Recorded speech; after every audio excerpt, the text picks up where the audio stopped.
All right, Clayton. Well, I guess Merry Christmas, Happy New Year, and all those sorts of things. How do you reflect on the trip to Perth and the result you got over there? Yeah, Merry Christmas. Yeah, I mean, Perth is a tough place to go. I think everyone knows the travel that it's taken to get over there. But you know what, we would have liked to win the game, but to come away with a draw, I think we could be happy. We're still unbeaten since the break, so we're happy.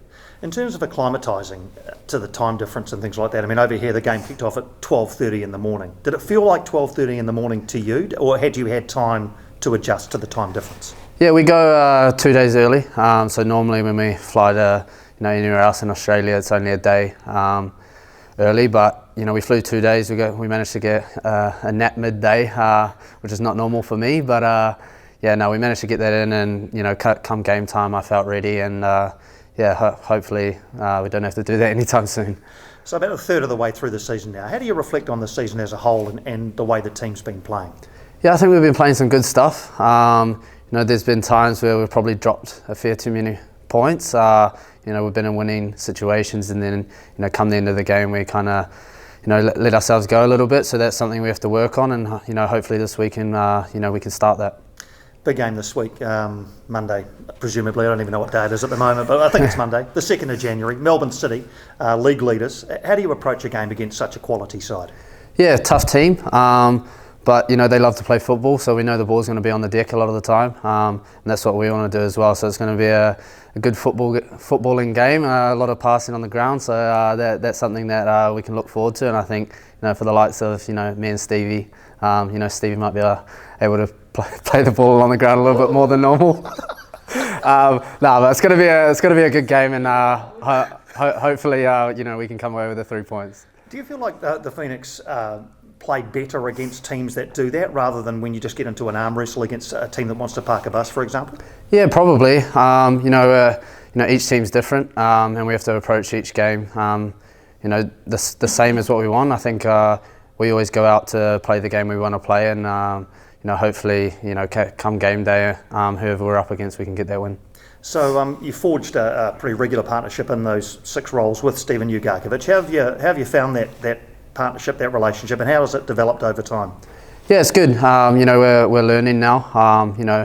During pre-season we didn't really have too many games together. I think with him being cup tied, it was tough. And I think at the start of the season we maybe got played through a fair few too many times. But I think now we're starting to learn each other's roles and what we want to do. But at the end of the day, we've got good competition in there. Roos is back now.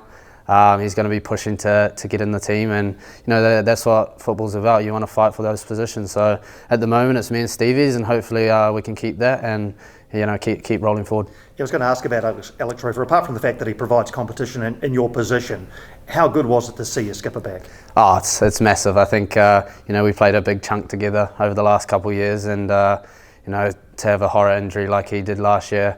We've seen him working day in, day out, and getting stronger each day. And for me, coming off for him was a big moment, and I think it's so good to see him back. And for everyone around the club, I think he's a big part. So it's good to have him back. Just back to the Melbourne City game, and obviously Jamie Maclaren is their big goal threat. And while it'll come to the likes of the centre backs, to pick him up specifically, do you feel a real responsibility to cut off the supply lines into Jamie Maclaren?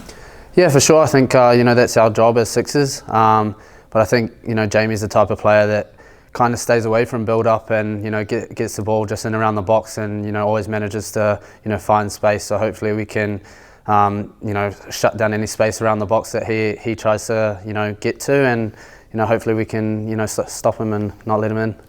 And you're a 50-game Phoenix player now. How do you reflect on this part of your football journey? Yeah, it's been pretty crazy. I've loved those 50 games. It's weird because I've only probably played a handful at home, which is it's pretty crazy to think. But being a Wellington boy, being able to play for the Phoenix, it's always been something I've looked forward to doing, and hopefully many more games to come. And how much more enjoyable has it been, just being a normal footballer, where you play home one week, away the next, your family can come and watch? It's been a pretty difficult 2 years for everybody. How good's it been this season? Yeah, it's been good. Being able to live at home, spend some time with my family, But also, you know, being in Sydney, mum's lived in Sydney for 9 or 10 years now, so you know I've had family kind of at each game. But yeah, to be at home in front of the Wellington crowd, there's nothing that beats that.